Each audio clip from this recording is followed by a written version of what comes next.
Hi ಎಲ್ಲರಿಗೂ ನಮಸ್ಕಾರ. Welcome back to my channel. Fish ಅಂದರೆ ಯಾರಿಗೆ ತಾನೇ ಇಷ್ಟ ಆಗಲ್ಲ ಹೇಳಿ. ಆಲ್ಮೋಸ್ಟ್ ಎಲ್ಲರೂ ಫಿಶ್ನ ತುಂಬಾ ಇಷ್ಟಪಟ್ಟು ತಿಂತಾರೆ. ಏಕೆಂದರೆ ಇದರಲ್ಲಿ ಜಾಸ್ತಿ ಫ್ಯಾಟ್ ಇರೋದಿಲ್ಲ, ಆರೋಗ್ಯಕ್ಕೇನು ತುಂಬ ಒಳ್ಳೆಯದು ಅಂತ ಮಟನ್ ಚಿಕನ್ಗಿಂತ ಜಾಸ್ತಿ ಫಿಶ್ನ ಇಷ್ಟಪಡ್ತಾರೆ ಕೆಲವರು. ಇವತ್ತು ರೆಸ್ಟೋರೆಂಟ್ ಸ್ಟೈಲ್ನಲ್ಲಿ ಫಿಶ್ ತವಾ ಫ್ರೈನ ಪರ್ಫೆಕ್ಟಾಗಿ ಹೇಗೆ ಮಾಡ್ಕೊಳ್ಳೋದು ಅಂತ ತೋರಿಸ್ತಾ ಇದ್ದೀನಿ. ಯಾರೆಲ್ಲ ವಿಡಿಯೋನ ನೋಡ್ತಾ ಇದ್ದೀರಾ, ನೀವಿನ್ನೂ ನಮ್ಮ ಚಾನಲ್ಗೆ ಸಬ್ಸ್ಕ್ರೈಬ್ ಆಗಿಲ್ಲ ಅಂದರೆ ದಯವಿಟ್ಟು ಸಬ್ಸ್ಕ್ರೈಬ್ ಮಾಡಿಕೊಂಡು ವಿಡಿಯೋಸ್ನ ನೋಡಿ ನಮ್ಮ ಚಾನಲ್ಗೆ ಸಪೋರ್ಟ್ ಮಾಡಿ. ಬನ್ನಿ ಫಿಶ್ ತವಾ ಫ್ರೈನ ಹೇಗೆ ಮಾಡೋದು ನೋಡೋಣ. ನಾನಿಲ್ಲಿ 3 ಫಿಶ್ ತೊಗೊಂಡಿದ್ದೀನಿ. ನೋಡಿ, ಈ ರೀತಿ ನೀಟಾಗಿ ಅಂಗಡಿನಲ್ಲೇ ಕ್ಲೀನ್ ಮಾಡಿ ಕೊಟ್ಟಿರ್ತಾರೆ. ಮೇಲೆ ಮತ್ತು ಒಳಗಡೆ ಎಲ್ಲ ಕ್ಲೀನ್ ಮಾಡಿರ್ತಾರೆ. ನಾವು ಮನೆಗೆ ತಂದ ಮೇಲೆ 2 ಸಲ ನೀರಿನಲ್ಲಿ ತೊಳೆದ್ಬಿಟ್ಟು ನಂತರ ಬೇರೆ ಇನ್ನೊಂದು ಪಾತ್ರೆಗೆ ನೀರನ್ನ ಹಾಕಿಬಿಟ್ಟು ಅದಕ್ಕೆ ಸ್ವಲ್ಪ ನಿಂಬೆಹಣ್ಣಿನ ರಸ, ಉಪ್ಪನ್ನ ಸೇರಿಸಿ ಮೀನನ್ನು ಅದರೊಳಗಡೆ ಒಂದು 5 ರಿಂದ 10 ನಿಮಿಷ ನೆನೆಸ್ಬಿಟ್ಟು ತೊಳ್ಕೊಂಡ್ರೆ ಚೆನ್ನಾಗಿ ಕ್ಲೀನ್ ಆಗುತ್ತೆ. ಮತ್ತು ಮೀನೆಲ್ಲ ಉಪ್ಪು ಖಾರ ಚೆನ್ನಾಗಿ ಹಿಡೀಲಿ ಅಂತ ಈ ರೀತಿ ಕಟ್ ಮಾಡ್ಕೋಬೇಕು. 2 ಸೈಡು ಈ ರೀತಿ 4 ಕಡೆ ಕಟ್ ಮಾಡಿಕೊಂಡ್ರೆ ನಾವು ಖಾರನ ಹಾಕ್ತೀವಲ್ಲ, ಆವಾಗ ಅದರೊಳಗಡೆ ಎಲ್ಲ ಫಿಲ್ ಮಾಡಿಕೊಂಡ್ರೆ ನೀಟಾಗಿ ಎಲ್ಲ ಕಡೆ ಖಾರ ಮತ್ತು ಉಪ್ಪು ಎಲ್ಲ ಹೊಂದ್ಕೊಳ್ಳುತ್ತೆ. ಇವಾಗ ನಾನು 3 ಫಿಶ್ನು ಅದೇ ರೀತಿ ಕಟ್ ಮಾಡಿ ಇಟ್ಕೊಂಡಿದ್ದೀನಿ. ನಂತರ ಫಿಶ್ಗೆ ಖಾರನ ರೆಡಿ ಮಾಡ್ಕೊತಾ ಇದ್ದೀನಿ. ನಾನು ಒಂದು 10 ರಿಂದ 12 ಆಗುವಷ್ಟು ಬ್ಯಾಡಗೆ ಮೆಣಸಿಕಾಯಿನ ನೀರಿನಲ್ಲಿ ಒಂದು 5 ನಿಮಿಷ ನೆನೆಸಿಟ್ಟಿದ್ದೆ. ಅದನ್ನು ಮಿಕ್ಸರ್ ಜಾರ್ನಲ್ಲಿ ಹಾಕ್ಕೋಬೇಕು. ನೀವು ಖಾರಕ್ಕೆ ಬೇಕಿದ್ದರೆ ಗುಂಟೂರು ಮೆಣಸಿಕಾಯಿ ಒಂದು 2-3 ಹಾಕ್ಕೋಬೋದು. ನಾನಿಲ್ಲಿ ಬ್ಯಾಡಗೆ ಮೆಣಸಿಕಾಯಿ ಜೊತೆ ಕಾಳು ಮೆಣಸು ಹಾಕ್ತಾ ಇರೋದ್ರಿಂದ ಗುಂಟೂರು ಮೆಣಸಿಕಾಯಿ ಹಾಕಿಲ್ಲ. 1 ಸ್ಪೂನ್ ಕಾಳು ಮೆಣಸು, 1 ಸ್ಪೂನ್ ಧನಿಯಾ, ಸ್ವಲ್ಪ ಶುಂಠಿ, 1 ಗೆಡ್ಡೆ ಆಗುವಷ್ಟು ಬೆಳ್ಳುಳ್ಳಿನ ಬಿಡಿಸಿ ಹಾಕ್ಕೊಂಡಿದ್ದೀನಿ, 1 ಸ್ಪೂನ್ ಜೀರಿಗೆ, ರುಚಿಗೆ ತಕ್ಕಷ್ಟು ಉಪ್ಪು, 1/4 ಟೀ ಸ್ಪೂನ್ ಅರಿಶಿನ ಪುಡಿ. ಹಾಗೆ ನಾನು ನಿಂಬೆಹಣ್ಣಿನ ರಸ ಹಾಕೋತಾ ಇದ್ದೀನಿ. 1 ದೊಡ್ಡ ಸೈಜ್ ನಿಂಬೆಹಣ್ಣ ಫುಲ್ ಹಾಕೋತಾ ಇದ್ದೀನಿ. ನಾನಿಲ್ಲಿ ರುಬ್ಬೋದಕ್ಕೇ ಹಾಕೋತಾ ಇದ್ದೀನಿ, ನೀಟಾಗಿ ಮಿಕ್ಸ್ ಆಗುತ್ತೆ ಎಲ್ಲ ಖಾರದ ಜೊತೆ ಅಂತ. ನೀವು ಬೇಕಿದ್ದರೆ ಆಮೇಲೆ ಸಹ ಹಾಕಿ ಮಿಕ್ಸ್ ಮಾಡ್ಕೊಬೋದು. ನಾವು ರುಬ್ಬೋಕ್ಕೆ ಮುಂಚೆ ಹಾಕೋದ್ರಿಂದ ಖಾರದ ಜೊತೆ ಅದೆಲ್ಲ ನೀಟಾಗಿ ಹೊಂದ್ಕೊಳ್ಳುತ್ತೆ. ಕೊನೆಯಲ್ಲಿ ಫ್ರೆಶ್ ಆಗಿರೋ ಕರಿಬೇವು ಸೊಪ್ಪು ಸ್ವಲ್ಪ, 1/4 ಲೋಟ ಆಗುವಷ್ಟು ನೀರನ್ನು ಹಾಕ್ಕೊಂಡು ನುಣ್ಣಗೆ ರುಬ್ಕೋಬೇಕು. ನೀರು ಬೇಕು ಅಂದರೆ ನೋಡಿ ಅಡ್ಜಸ್ಟ್ ಮಾಡಿ ಹಾಕ್ಕೊಂಡು ರುಬ್ಕೊಳ್ಳಿ. ಇವಾಗ ಖಾರ ರೆಡಿಯಾಗಿದೆ, ನುಣ್ಣಗೆ ರುಬ್ಕೊಂಡಿದ್ದೀನಿ. ಬ್ಯಾಡಗೆ ಮೆಣಸಿಕಾಯಿ ಹಾಕಿರೋದ್ರಿಂದ ಕಲರ್ ನೋಡ್ತಾ ಇರ್ಬೋದು ಎಷ್ಟು ಚೆನ್ನಾಗಿ ಬಂದಿದೆ ಅಂತ. ಇವಾಗ ರೆಡಿ ಮಾಡಿ ಇಟ್ಕೊಂಡಿರೋ ಫಿಶ್ಶಿಗೆ ಖಾರನ ಹಚ್ಚಬೇಕು.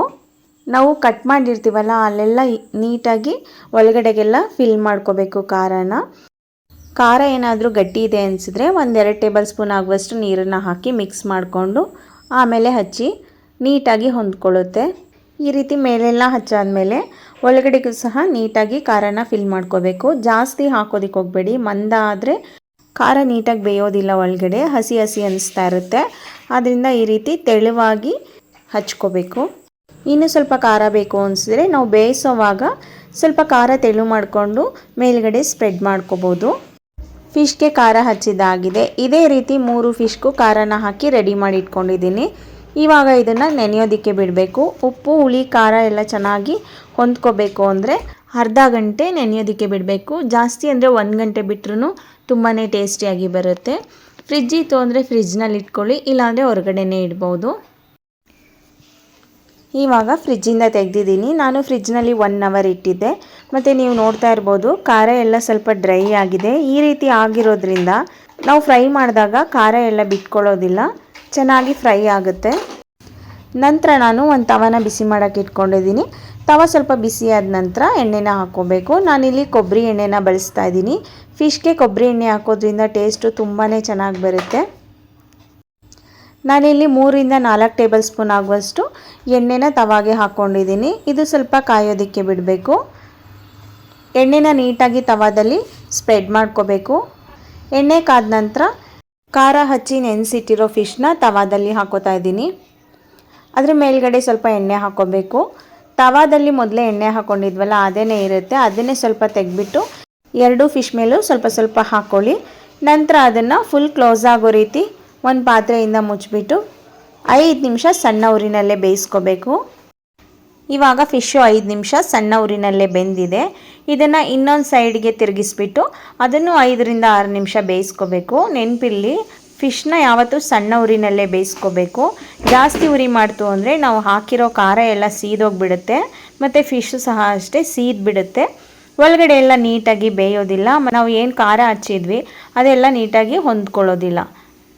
ಆದ್ದರಿಂದ ಆದಷ್ಟು ಫುಲ್ಲು ಸಿಮ್ಮಲ್ಲೇ ಇಟ್ಬಿಟ್ಟು ಫಿಶ್ನ ಬೇಯಿಸ್ಕೋಬೇಕು.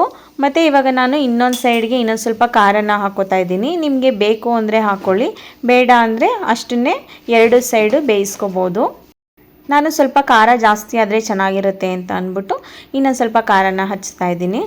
ಮತ್ತು ನಾವು ಈ ರೀತಿ ಎರಡನೇ ಸಲ ಖಾರನ ಹಾಕೋಬೇಕಾದ್ರೆ ಗಟ್ಟಿ ಇರೋದನ್ನ ಹಾಕೋಬಾರ್ದು. ಖಾರಕ್ಕೆ ಸ್ವಲ್ಪ ನೀರನ್ನು ಹಾಕಿ ಮಿಕ್ಸ್ ಮಾಡಿಬಿಟ್ಟು ತೆಳು ಮಾಡಿಕೊಂಡು ಹಾಕ್ಕೋಬೇಕು. ಮೇಲ್ಗಡೆ ಸ್ವಲ್ಪ ಕರಿಬೇವು ಸೊಪ್ಪು ಸಹ ಹಾಕ್ಕೋತಾ ಇದ್ದೀನಿ. ಕರಿಬೇವು ಸೊಪ್ಪು ಹಾಕೋದ್ರಿಂದ ಗಮನ ಮತ್ತು ಟೇಸ್ಟು ಚೆನ್ನಾಗಿ ಬರುತ್ತೆ. ಮತ್ತು ನಾನು ಇನ್ನೊಂದು ಸ್ವಲ್ಪ ನಿಂಬೆಹಣ್ಣಿನ ರಸ ಸಹ ಸೇರಿಸ್ಕೊತಾ ಇದ್ದೀನಿ. ನಿಂಬೆಹಣ್ಣಿನ ರಸ ಹಾಕಿದ ನಂತರ ಮೇಲ್ಗಡೆ 2 ಫಿಶ್ಗೂ ಅರ್ಧ ಸ್ಪೂನ್ ಆಗುವಷ್ಟು ಎಣ್ಣೆನ ಹಾಕಿಬಿಟ್ಟು ಮತ್ತೆ ಮುಚ್ಚಳ ಮುಚ್ಚಿ ಇನ್ನೊಂದು ಸೈಡು ಸಣ್ಣ ಉರಿನಲ್ಲೇ 5 ನಿಮಿಷ ಬೇಯಿಸ್ಕೋಬೇಕು. ಇನ್ನೊಂದು ಸೈಡು 5 ನಿಮಿಷ ಬೇಯಿಸ್ಕೊಂಡಿದ್ದಾಗಿದೆ. ಫಿಶ್ಶು ಚೆನ್ನಾಗಿ ಫ್ರೈ ಆಗಿದೆ.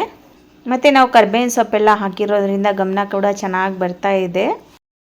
ಮತ್ತು ನಾನು ಮೇಲೆ ಇನ್ನೊಂದು ಸ್ವಲ್ಪ ಖಾರ ಹಾಕಿರೋದ್ರಿಂದ ಮತ್ತೆ ಇದನ್ನು ತಿರುಗಿಸ್ಬಿಟ್ಟು 1 ನಿಮಿಷ ಅಥವಾ 2 ನಿಮಿಷ ಸಣ್ಣ ಉರಿನಲ್ಲೇ ಬೇಯಿಸ್ಕೊತೀನಿ. ಮೇಲೇನಾದರೂ ನೀವು ಖಾರ ಹಾಕಿಲ್ಲ ಅಷ್ಟೇ ಸಾಕು ಅಂದರೆ 2 ಸೈಡು 5-5 ನಿಮಿಷ ಬೆಂದಿರುತ್ತೆ. ಫಿಶ್ಶು ಬೆಂದು ರೆಡಿಯಾಗಿರುತ್ತೆ. ಇಷ್ಟಕ್ಕೆ ನಿಲ್ಲಿಸ್ಕೋಬೋದು. ನಾನು ಇನ್ನೊಂದು ಸ್ವಲ್ಪ ಖಾರ ಹಾಕಿರೋದ್ರಿಂದ ಮತ್ತೆ ತಿರುಗಿಸ್ಬಿಟ್ಟು ಇನ್ನೊಂದು ಅಥವಾ 2 ನಿಮಿಷ ಬೇಯಿಸ್ಕೊತಾ ಇದ್ದೀನಿ. ಮತ್ತು ಈ ತವಾ ಫ್ರೈ ಮಾಡೋದಂತೂ ತುಂಬಾ ಸುಲಭ. ನೀವು ನೋಡ್ತಾ ಇರ್ಬೋದು, ಒಂದು ಖಾರ ರೆಡಿ ಮಾಡಿಕೊಂಡ್ರೆ ಸಾಕು, ಮಿಕ್ಕಿದೆಲ್ಲ ಆರಾಮಾಗಿ ಮಾಡ್ಕೋಬೋದು.